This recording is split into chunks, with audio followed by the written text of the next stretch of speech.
ಬಿಳಿ ಮೋತಿಯ ಜನರನ್ನ ಓಡಿಸಿರ್ತಕ್ಕಂಥ ಒಬ್ಬ ಹೋರಾಟಗಾರ ಮತ್ತು ಕರಿಯ ಮೋತಿ ಜನರ ಹತ್ರ ಹೋರಾಟವನ್ನು ಮುಂದುವರಿಸಿರ್ತಕ್ಕಂಥ ಮಹಾನ್ ಚೇತನ ಎಚ್ ದೊರೆಸ್ವಾಮಿಯವ್ರ ಮಧ್ಯೆ ನಾವೆಲ್ಲ ಬದುಕಿದ್ವಿ, ಅವ್ರ ಜೊತೆ ಸಂಪರ್ಕ ಇದ್ದೀವಿ ಅನ್ನೋದೇ ಅತ್ಯಂತ ಸಂತೋಷ ಮಾತ್ರ ಅಲ್ಲ, ಇಡೀ ಚರಿತ್ರೆಗೆ ದಾಖಲೆ ಆಗ್ತಕ್ಕಂಥದ್ದು ನಾವೆಲ್ಲರೂ. ಸಾಮಾನ್ಯದ ವಿಷಯ ಅಲ್ಲ. ಈ ದೇಶದ ಸ್ವತಂತ್ರ ಚಳವಳಿಯ ಅಗ್ರಗಣ್ಯ ನಾಯಕರಾಗಿರ್ತಕ್ಕಂಥ ಗಾಂಧೀಜಿಯನ್ನು ಹತ್ಯೆ ಮಾಡಿರ್ತಕ್ಕಂಥ ವಿಚಾರಗಳಿಗೆ ಕೂಡ ಭಾಳ ಸ್ಪಷ್ಟವಾದ ಸತ್ಯವಾದ ಮಾಹಿತಿಯನ್ನು ನಾಥರಾಮ್ ಗೋಡ್ಸೆ ಅಂತಕ್ಕಂಥವನಿಗೆ ಟ್ರೈನಿಂಗ್ ಆಗಿದ್ದು ಕರ್ನಾಟಕದಲ್ಲಿ ಅಂತಕ್ಕಂಥ ಮಾಹಿತಿಯನ್ನು ಇಡೀ ರಾಷ್ಟ್ರಕ್ಕೆ ಬಿಚ್ಚಿ ಹೇಳಿರ್ತಕ್ಕಂಥ ಮಹಾನ್ ಶಕ್ತಿ ಎಚ್ ದೊರೆಸ್ವಾಮಿ ಅವರು ನಮ್ಮ ಮಧ್ಯೆ ಇದ್ದರು ಅನ್ನೋದೇ ದೊಡ್ಡ ಹೆಮ್ಮೆಯ ವಿಚಾರ. ನೋಡ್ರಿ, ಆ ಧರ್ಮದ ಪ್ರತಿಪಾದಕರು, ಯಾವುದೇ ಧರ್ಮದ ಮೂಲಭೂತ ಪ್ರತಿಪಾದಕರು ಪ್ರಪಂಚಕ್ಕೆ ನಾಶಕ್ಕೆ ಕಾರಣ ಅವರು. ಅದು ಹಿಂದೂಗಳು ಇರ್ಬೋದು, ಮುಸ್ಲಿಮರು ಇರ್ಬೋದು, ಕ್ರೈಸ್ತರು ಇರ್ಬೋದು. ಆ ಮೂಲಭೂತವಾದಿಗಳನ್ನು ಎಂದೂ ಕೂಡ ಒಪ್ಪದೇ ಇರತಕ್ಕಂಥ ಮನೋಸ್ಥಿತಿಯಲ್ಲಿ ಬದುಕಿರ್ತಕ್ಕಂಥ ಎಚ್ ದೊರೆಸ್ವಾಮಿಯವರು ಇಡೀ ಕರ್ನಾಟಕದ ರೈತರ, ಕೂಲಿಕಾರರ, ವಿದ್ಯಾರ್ಥಿ ಯುವಜನರ ಒಬ್ರದ ಇಬ್ಬರದ ನಮ್ಮ ಸಿದ್ದನಗೌಡರು ಪಾಟೀಲರು ಮಾತಾಡ್ತಾ ಹೇಳಿದರು, ಅವರು ಇಡೀ ಕರ್ನಾಟಕದ ಹೋರಾಟದ ಪ್ರತೀಕವಾಗಿರ್ತಕ್ಕಂಥ ಮಹಾನ್ ಶಕ್ತಿಯಾಗಿದ್ದರು. ಅದು ಸಣ್ಣ ಹೋರಾಟ ಇರ್ಬೋದು, 20 ಜನರು ಹೋರಾಟ ಇದ್ದರೂ ಅವ್ರು ಕರ್ಕೊಂಡು ಹೋಗ್ತಾಯಿದ್ರು, ಸಾವಿರಾರು ಸಂಖ್ಯೆಯಲ್ಲಿ ಹೋರಾಟಗಾರರು ಸೇರಿದ್ರು ಕೂಡ ಕರ್ಕೊಂಡು ಹೋಗ್ತಾಯಿದ್ರು. ಇಡೀ ಸರ್ಕಾರಕ್ಕೆ ತಾರ್ಕಿಕ ಹಂತಕ್ಕೆ ಒಯ್ತಕ್ಕಂಥ ಅನೇಕ ಪ್ರಶ್ನೆಗಳನ್ನು ಕರ್ನಾಟಕ ರಾಜ್ಯದಲ್ಲಿ ಸಾರಿಸಿರ್ತಕ್ಕಂಥ ಮಹಾನ್ ಚೇತನ ಯಾರಾದರೆ ಎಚ್ ದೊರೆಸ್ವಾಮಿಯವರು. ಅವ್ರ ಬಗ್ಗೆ ನನಗೇನು ಗೊತ್ತೋ ನಿಮ್ಮೆಲ್ಲರಿಗೂ ಕೂಡ ಭಾಳ ಚೆನ್ನಾಗಿ ಗೊತ್ತು. ನಾವು ನಮ್ಮ ಬಾಬಣ್ಣ ಅನೇಕ ಸಾರಿ ಅವ್ರ ಜೊತೆ ನಾವು ಪ್ರಯಾಣ ಮಾಡಿದ್ವಿ. ಕಾವೇರಿ ಡ್ಯಾಮಿನ ಹತ್ರ ಹೋಗಿದ್ವಿ. 1-2 ಅಂತ 1000 ಅನುಭವಗಳನ್ನ ಹಂಚ್ಕೋಬೋದು. ಬಾಬು ಅಕಸ್ಮಾತ್ ಓಪನ್ ಹಾರ್ಟ್ ಸರ್ಜರಿ ನಮ್ಮ ಬಾಬಣ್ಣಗೆ ಆಗದೇ ಇದ್ದರೆ ಅವರು ಏಕಾಂಗಿತನವನ್ನು ಅನುಭವಿಸ್ತಕ್ಕಂಥ ವ್ಯಕ್ತಿತ್ವ ಅಲ್ಲ ಅವ್ರದ್ದು. ಅವರಿಗೆ ಹೋರಾಟ ಬೇಕು, ಜನರು ಬೇಕು, ನಿರಂತರ ಅವರು ಜನರ ಮಧ್ಯೆ ಬೆರೀತಕ್ಕಂಥ ಮನೋಸ್ಥಿತಿ ಹೊಂದಿದ್ದರು. ಯಾಗ ಕೋವಿಡ್ ಸಂದರ್ಭದಲ್ಲಿ ಒಂದು ಕಡೆ ಇವರಿಗೆ ಆಪ್ರೇಷನ್ನು, ಒಂದು ಕಡೆ ಅಂಥ ಸ್ಥಿತಿ. ಹೌದು, ಸಿದ್ದನಗೌಡರು ಹೇಳಿದ್ದು ಸರಿ, ಯಾರೂ ಕೂಡ ಆಯುಷನ್ನು ಹೆಚ್ಚು ಮಾಡಿ ಕೇಳಲಿಕ್ಕೆ ಭೂಮಿ ಮೇಲೆ ಅವಕಾಶ ಇಲ್ಲ, ಒಂದು ದಿನ ಅಂತ್ಯ ಆಗಲೇಬೇಕು. ಆದರೆ ಅಂಥ ಚೇತನ ಅದು ಕರ್ನಾಟಕದ ಎಲ್ಲ ಚಳವಳಿಗಳು, ಅದು ಜನಪರ ಎಲ್ಲ ಚಳವಳಿಗಳ ಮುಖವಾಣಿಯಾಗಿದ್ದರಲ್ಲ, ಅದನ್ನು ನೆನೆಸ್ಕೊಂಡು ಅವರಿಗೆ ಸಲ್ಲಿಸ್ತಕ್ಕಂಥದ್ದು ಒಂದು ಮೂರ್ತಿನೂ ಮಾಡ್ಬೋದು, ಮೆಟ್ರೋ ಹೆಸರು ಇಡ್ಬೋದು. ಅವೆಲ್ಲ ಸಾಂಕೇತಿಕ ಬೇಕೇ ಬೇಕು. ಈ ಜನರ ಮಧ್ಯೆ ಜಾಗೃತಿಗೊಳಿಸ್ತಕ್ಕಂಥ ಸಂಕೇತಗಳು ಅವಷ್ಟೇ. ಆದರೆ ಅವರು ನಂಬಿರ್ತಕ್ಕಂಥ ಸಿದ್ಧಾಂತಗಳು, ಅವರು ಜನಪರ ನಿಲುವುಗಳನ್ನು ಮನದಟ್ಟು ಮಾಡ್ತಕ್ಕಂಥ 10 ಅಂಶಗಳ ಮೇಲೆ ಒಂದು ಕಾರ್ಯಕ್ರಮದ ಒಂದು ಪ್ರಕಟಣೆ ಮಾಡಿ, ಒಂದು ಬುಕ್ಲೆಟ್, ದೊರೆಸ್ವಾಮಿ ಅವರು ಹಿಂಗಿದ್ರು, ಈ ವಿಚಾರಗಳಿಗೆ ಇವರ ನಿಲುವು, ಅದನ್ನು ಮುಂದುವರಿಸ್ತಕ್ಕಂಥ ಕಾರ್ಯವನ್ನು ಕೂಡ ಎಚ್ ದೊರೆಸ್ವಾಮಿಯವರ ಟ್ರಸ್ಟು ನಾವು ಮಾಡ್ತಕ್ಕಂಥದ್ದನ್ನು ಕೈಗೆತ್ತಬೇಕು ಅಂತಕ್ಕಂಥ ಮಾತನ್ನು ಪ್ರಸ್ತಾಪ ಮಾಡ್ತಾ ನನ್ನ ಮಾತು ವಿರಾಮ ಕೊಡ್ತೀನಿ. ಎಲ್ಲರಿಗೂ ನಮಸ್ಕಾರ. ಅವಧಿಯಲ್ಲಿ ಈ ಸಮಾಜಕ್ಕೆ, ಕರ್ನಾಟಕಕ್ಕೆ, ಭಾರತಕ್ಕೆ ಏನು ಕೊಡುಗೆ ಕೊಡಬಹುದಾಗಿತ್ತು ಒಬ್ಬ ವ್ಯಕ್ತಿ, ಅದರ 3 ಪಟ್ಟಷ್ಟು ಅವ್ರು ಕೊಟ್ಟು ಹೋಗಿದ್ದಾರೆ. ಅದ್ರ ಬಗ್ಗೆ ನಮ್ಗೆ ಯಾರಿಗೂ ಕೂಡ ಇಲ್ಲವ್ರಿಗೆ ಯಾರಿಗೂ ಅನುಮಾನ ಇಲ್ಲ. ಅದು ಸ್ವಾತಂತ್ರ್ಯ ಪೂರ್ವ ಭಾರತ ಅಥವಾ ಕರ್ನಾಟಕಕ್ಕಿರ್ಬೋದು, ಸ್ವಾತಂತ್ರ್ಯದ ನಂತರ ಸ್ವಾತಂತ್ರ್ಯೋತ್ತರದ ಭಾರತಕ್ಕಿರ್ಬೋದು, ಅಥವಾ ಪ್ರಸ್ತುತ ಕಾಲಘಟ್ಟಕ್ಕಿರ್ಬೋದು, ಈವನ್ ಭವಿಷ್ಯಕ್ಕೆ ಇರ್ಬೋದು.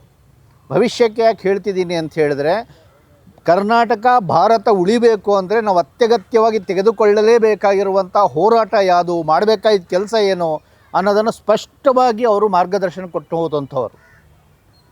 ಗ್ಯಾಟ್ ಬಂದಾಗ, ಗ್ಲೋಬಲೈಸೇಷನ್ ಪ್ರಕ್ರಿಯೆ ಶುರುವಾಗ್ತಿದ್ದಾಗ ಗ್ಯಾಟ್ ವಿರೋಧಿ ಒಕ್ಕೂಟ ಅಂತ ರಚನೆ ಮಾಡಿ ಈ ಸಾಮ್ರಾಜ್ಯಶಾಹಿ ಶಕ್ತಿಗಳು, ದೊಡ್ಡ ಕಾರ್ಪೊರೇಟ್ ಕಂಪ್ನಿಗಳು ಮುಂದಿನ ದಿನಗಳಲ್ಲಿ ಬಳದು ಕುಡಿತವೆ, ತಿಂದಾಕ್ತಾರೆ, ಅದ್ರ ವಿರುದ್ಧ ಹೋರಾಟ ಮಾಡಬೇಕು ಅಂಥೇಳಿ ಆವಾಗಲೇ ನಾಯಕತ್ವ ಕೊಟ್ಟು ಅದನ್ನು ಹೋರಾಟ ಮಾಡಿದಂಥವ್ರು. ಅದೇ ರೀತಿಯಲ್ಲಿ ಧರ್ಮಾಂಧ ಶಕ್ತಿಗಳು ಬೆಳೀತಾ ಅಧಿಕಾರನ ಹಿಡಿದ ನಂತರದಲ್ಲಿ ಈ ಧರ್ಮಾಂಧ ಶಕ್ತಿಗಳನ್ನು ಅಧಿಕಾರದಿಂದ ಕೆಳಗಿಳಿಸ್ದಲೇ ಭಾರತದ ಸ್ವಾತಂತ್ರ್ಯ ಉಳಿಯೋದಿಲ್ಲ. ಭಾರತದ ಸ್ವಾತಂತ್ರ್ಯ ಉಳಿಬೇಕು ಅಂತ ಹೇಳಿದ್ರೆ ಈ ಶಕ್ತಿಗಳನ್ನು ಅಧಿಕಾರದಿಂದ ಇಳಿಸಬೇಕು, ಕರ್ನಾಟಕದಲ್ಲೂ ಇಳಿಸಬೇಕು, ಡೆಲ್ಲಿ ಗದ್ದುಗೆಯಿಂದಲೂ ಇಳಿಸಬೇಕು ಅಂತ ಸ್ಪಷ್ಟತೆ, ಯಾವುದೇ ಹಂಗೆ ಮಾತಾಡಬೇಕಾ ಹಿಂಗೆ ಮಾತಾಡಬೇಕಾ ಅನ್ನೋದು ಇಲ್ದಂಗೆ ಸ್ಟ್ರೈಟ್ ಹೇಳಿದಂಥವ್ರು. ಮೂರನೆಯದಾಗಿ ಭೂಮಿ, ಅದು ಭೂಮಿಯ ಏನು ಅಕ್ರಮ ಸ್ವಾಧೀನಗಳು ಏನು ನಡೆದಿದ್ದಾವೆ ಅದನ್ನು ತೆರವುಗೊಳಿಸೋಂಥದ್ದು ಇರ್ಬೋದು, ಬಗರ್ ಹುಕುಂ ರೈತರಿಗೆ ಅವರ ಹಕ್ಕನ್ನು ದಕ್ಕಿಸ್ಕೊಡೋಂಥದ್ದು ಇರ್ಬೋದು, ಪ್ರತಿಯೊಬ್ಬ ಬಡವರಿಗೂ ಒಂದು ಘನತೆಯಿಂದ ಬಾಳುವಷ್ಟು ಒಂದು ವಸತಿ ಬೇಕು ಅನ್ನುವಂಥ ಹಕ್ಕಿರ್ಬೋದು. ಈ ಪ್ರಶ್ನೆ ಮಾತಾಡಿದರು. ಯಾಕೆ ಆ ಭೂಮಿನ ಅವರಷ್ಟು ಸೀರಿಯಸ್ ಆಗಿ ತೊಗೊಂಡ್ರು ಅಂತ ಹೇಳಿದರೆ, ಇಡೀ ಜಗತ್ತಿನಲ್ಲಿ ಅತ್ಯಂತ ಹೆಚ್ಚಿನ ಸಂಪದ್ಭರಿತವಾದಂತಹ ಆಸ್ತಿ, ಮತ್ತು ಅದು ಪ್ರಕೃತಿ ದತ್ತವಾಗಿ ಪ್ರತಿಯೊಂದು ಜೀವಿಗೂ, ಮನುಷ್ಯರು ಮಾತ್ರ ಅಲ್ಲ ಪ್ರತಿಯೊಂದು ಜೀವಿಗೂ ಸೇರಿರುವಂತಹ ಆಸ್ತಿ ಅಂತ ಹೇಳಿದರೆ ಅದು ಭೂಮಿ. ಆದರೆ ಇವತ್ತು ಭೂಮಿ ಅನ್ನೋವಂಥದ್ದು ಎಲ್ಲದನ್ನು ಕೂಡ ಬಳದು ಮತ್ತೆ ಕಂಪನಿಗಳು, ಬಲಾಢ್ಯರು, ರಾಜಕಾರಣಿಗಳು ತಿಂದು ತೇಗಿ ಹೋಗ್ತಾ ಇದ್ದಾರೆ. ಜನರಿಗೆ ಮುಂದಿನ ದಿನದಲ್ಲಿ ಏನು ಸಿಗ್ದಂಗೆ ಆಗುತ್ತೆ ಭವಿಷ್ಯಕ್ಕೆ ಅನ್ನೋಕ್ಕೋಸ್ಕರನೇ ಭೂಮಿ ಹೋರಾಟ ತೊಗೊಂಡವರು. ನೋಡಿ, ಅವರ ದಾರ್ಶನಿಕತೆ, ಅದು ಜಾಗತೀಕರಣದ ವಿರುದ್ಧ ಇರ್ಬೋದು, ಮತ್ತು ಈ ಧರ್ಮಾಂಧ ಶಕ್ತಿಗಳ ವಿರುದ್ಧ ಇರ್ಬೋದು, ಅಥವಾ ಭೂಮಿಯ ಪ್ರಶ್ನೆಗಿರ್ಬೋದು, ಅಂಥ ಒಂದು ದಾರ್ಶನಿಕ ಹೋರಾಟಗಾರರು ಮಾಡಿದ್ದಾರೆ. ನಾವೀಗ ಚರ್ಚೆ ಮಾಡಬೇಕಾಗಿರೋವಂಥದ್ದು ಅವರು 300% ಮೇಲೆ ಮಾಡಿಬಿಟ್ಟಿದ್ದಾರೆ. ಅವರು ಏನೇನು ಮಾಡಬಹುದಾಗಿತ್ತು ಅದನ್ನು. ಬಟ್ ನಾವು ಆ ಕರ್ತವ್ಯವನ್ನು ಮುಂಸಾಗೋದ್ರೊಳಗೆ ನಾವು ಅದನ್ನು ಮಾಡ್ತಾ ಇದ್ದೀವಾ ಅನ್ನೋ ಪ್ರಶ್ನೆನ ನಾವು ಹಾಕ್ಕೋಬೇಕಾಗಿದೆ. ಖಂಡಿತವಾಗಿಯೂ ನಾವಿಲ್ಲಿ ಯಾರೂ ಸೇರಿರೋಂಥ ಏನು ಠುಸ್ಪಟಾಕಿಗಳಲ್ಲ ಅಥವಾ ಬರೀ ಭಾಷಣಕಾರ ಮಾಡೋವಂಥವ್ರಲ್ಲ. ನಾವೆಲ್ಲರೂ ಕೂಡ ಅವರು ಹೇಳಿದಂತಹ ದಾರಿಯಲ್ಲಿ ಆ 3 ದಾರಿಗಳು ಭವಿಷ್ಯಕ್ಕೆ ಏನು ತೋರಿಸಿದ್ದಾರೆ, ಆ 3 ದಾರಿಯಲ್ಲೂ ನಮ್ಮ ಆದಷ್ಟು ಪ್ರಯತ್ನಗಳನ್ನು ನಾವು ಮಾಡ್ತಾಯಿದ್ದೀವಿ, ನಿರಂತರ ಮಾಡ್ತಾಯಿದ್ದೀವಿ. ಅದ್ರ ಬಗ್ಗೆ ನಾವು ಕೀಳರಿವಿಂದ ಇರಬೇಕಾಗಿಲ್ಲ. ನಾವು ಖಂಡಿತವಾಗಿ ಅವರಿರೋ ದಾರಿಯಲ್ಲೇ ನಡೀತಾ ಇದ್ದೀವಿ. ಆದರೆ ಅದೇ ಸಂದರ್ಭದಲ್ಲಿ ಮೂಲಭೂತ ದೊರೆಸ್ವಾಮಿಯವರ ಹೆಸರನ್ನು ಚಿರಸ್ಥಾಯಿಗೊಳಿಸೋದ್ರಲ್ಲಿ, ಅವರ ಚಿಂತನೆಯನ್ನು ಒಯ್ಯುವ ವಿಚಾರದಲ್ಲಿ ಖಂಡಿತವಾಗಿ ನಾವು ಎಲ್ಲರೂ ಅಪರಾಧಿ ಸ್ಥಾನದಲ್ಲಿ ನಿಂತಿದ್ದೀವಿ. ನಾವೆಲ್ಲರೂ ಕೂಡ ಮಾಡಬೇಕಾದ್ದು ಖಂಡಿತ ನಾವು ಮಾಡಿಲ್ಲ. ಅವರ ಮೂಲ ಆಶಯ ಜೊತೆ ಇದ್ದೀವಿ. ಆದರೆ ದೊರೆಸ್ವಾಮಿಯವರಿಗೆ ನಾವು ಏನು ಗೌರವ ಸಲ್ಲಿಸಬೇಕಾಯಿತು ಅಥವಾ ಕರ್ನಾಟಕ ಅವ್ರನ್ನ ಹೆಂಗೆ ತನ್ನ ಇದನ್ನು ಸ್ಮರಣೆಯನ್ನು ಕೊಡಬೇಕಾಯ್ತು ಅದು ಕೊಟ್ಟಿಲ್ಲ. ಆ ಸರ್ಕಾರಗಳಂತೂ ಕೊಡೋದಿಲ್ಲ. ಆದರೆ ನಾವು ಏನು ಮಾಡಬೇಕಾಯಿತು ಆ ಒಂದು ಕರ್ತವ್ಯದಲ್ಲಿ ನಮ್ಮೆಲ್ಲರ ಕಡೆಯಿಂದ ಲೋಪ ಆಗಿದೆ. ಈ ಸಂದರ್ಭದಲ್ಲಿ ಈಗ ದೊರೆಸ್ವಾಮಿಯವರ ಪ್ರತಿಷ್ಠಾನ, ಸ್ಮಾರಕ ಪ್ರತಿಷ್ಠಾನ ಅಂತ ಮಾಡಿ, ಅದು ಇಂದ್ರಮ್ಮ ಅವ್ರು ಇರ್ಬೋದು, ನಮ್ಮ ಬಾಬಣ್ಣವ್ರು ಇರ್ಬೋದು, ಅಲಿಬಾಬು ಅವ್ರು ಇರ್ಬೋದು, ನಮ್ಮ ಸಿರಿಮನ್ ನಾಗರಾಜ್ ಇರ್ಬೋದು, ಮುಂತಾದ ನೀವೆಲ್ಲ ಗೆಳೆಯರೆಲ್ಲ ಸೇರ್ಕೊಂಡು ಇದನ್ನು ಏನು ಶುರು ಮಾಡಿದ್ದೀರಿ, ನಿಜವಾಗ್ಲೂ ನಿಮ್ಮೆಲ್ಲರಿಗೂ ನಮ್ಮೆಲ್ಲರ ಕಡೆಯಿಂದ ದೊಡ್ಡ ಧನ್ಯವಾದಗಳು. ನೀವು ಅದನ್ನು ಉಳಿಸಿ ಅದನ್ನು ಶುರು ಮಾಡಿದ್ದೀರಿ. ಅಂದರೆ ಆ ದೀಪ ಆರ್ದಂಗೆ ಮೇಂಟೈನ್ ಮಾಡಿದ್ದೀರಿ. ಆದರೆ ಬರೀ ಇದನ್ನು ದೀಪಗೊಳಿಸಬಾರ್ದು. ದೊರೆಸ್ವಾಮಿ ಬರೀ ಒಂದು ಹಣತೆಯಾಗಿರುವಂಥ ವ್ಯಕ್ತಿ ಅಲ್ಲ, ಅವರೊಂದು ಬೆಳಕು. ಆ ಬೆಳಕಾಗಿ ಬೆಳೆಸಬೇಕು ಅಂತ ಹೇಳಿದರೆ ನಾವೆಲ್ಲರೂ ಸೇರಿ ಕೆಲಸ ಮಾಡಬೇಕು. ಅದಕ್ಕೆ ಶಿವರಾಮೇಗೌಡರು ಏನು ಹೇಳಿದ್ರು ಆ ವಿಚಾರ ಬಹಳ ಕರೆಕ್ಟು. ದಯವಿಟ್ಟು ನೀವು ಟ್ರಸ್ಟ್ ಏನು ಮಾಡಿದಿರೋ ಕೋಆರ್ಡಿನೇಟಿಂಗ್ ಬಾಡಿಯಾಗಿರಿ, ಕೆಲಸಗಳನ್ನು ಎಲ್ಲರಿಗೂ ಹಂಚಿ. ಈಗ ಸಿದ್ದರಾಮಯ್ಯವ್ರ ಜೊತೆ ಅಪಾಯಿಂಟ್ಮೆಂಟ್ ಆಗಲೇಬೇಕು. ಅದು ಯಾರೋ ನಮ್ಮಲ್ಲಿ ಯಾರಿಗಾದ್ರು ವಹಿಸಿ, ಅದು ನನಗೋ, ಬಿ ಆರ್ ಪಾಟೀಲ್ರಿಗೋ, ಸಿದ್ದನಗೌಡ ಪಾಟೀಲ್ರಿಗೋ, ವೀರ್ ಸಂಗಯ್ಯವ್ರಿಗೋ ಯಾರೋ ಒಬ್ರಿಗೆ ವಹಿಸಿ. ಏನು ಮಾಡ್ತಿರೋ ಗೊತ್ತಿಲ್ಲ, ಅಪಾಯಿಂಟ್ಮೆಂಟ್ ಆಗಲೇಬೇಕು.